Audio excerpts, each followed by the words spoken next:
All right, ever have old fruit kind of bring you fruit flies and then you're swatting them, you're trying to catch them with your hands, with a glue trap, a little fly glue trap.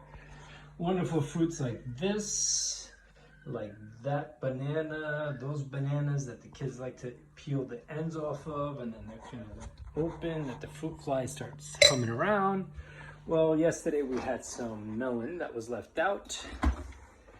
This little green guy right there in a bowl overnight, and woke up this morning and fruit flies. I would say a good about 5-6 of them. Nothing that's been uncommon in the past, but I didn't feel like catching them. I swatted one or two with my hands and squished them. And I said, you know what? I remember an old trick.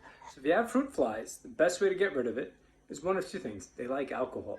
Like we like red wine, we like a glass of brandy. I would say red wine probably works the best, but red wine, poured it this morning. You can see, let's see, I'm trying to give you a little, there's one fruit fly kind of stuck in the glass. I don't know if you can see the rest that are kind of floating in there, but you got 1, 2 that are actually swimming, and his other 2 buddies are not swimming anymore because they've had too much to drink. And yeah, so once they're in there, they're kind of in there, so they're gonna get stuck. So what I do is, it's a little mean, but there's no way to get rid of fruit flies naturally. So I will take a cup like so, pour a little bit of wine, I kind of shake it and do that motion to kind of swirl the wine around the glass to emulate the scent for the fruit flies, and just kind of leave it where you saw the fruit flies. So in this vicinity of my messy kitchen with all my kids' foods and stuff, I sowed these majority fruit flies. And like I said, this morning there was about 8 of them.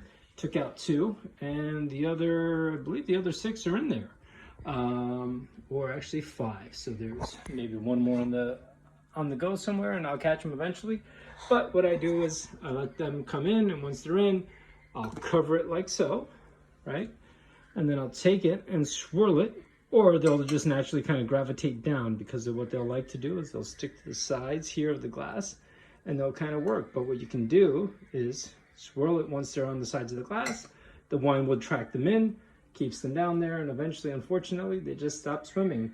A little too much to drink, they become pirates, they fall asleep, and voila, no fruit flies. You could probably do it within a couple of hours, depending on how many you have, where they are, but I will say a couple hours will get rid of fruit flies, and then just be mindful of putting fruit where you're gonna put the fruit, and that's about it. So if you guys have any questions, let me know. But red wine, I can let you know, but I think any natural red wine would do. Apothic, this particular one is, kind of brings me back to my old Western days, feeling like cowboys. So this nice little whiskey bottle looking wine, which was why I bought it. I'm a little bit of a label whore, so it kind of looked good, reminded me of Western days. So I said, you know what, I'll try it. It was actually pretty darn good. So anyways, thank you for watching. Bye.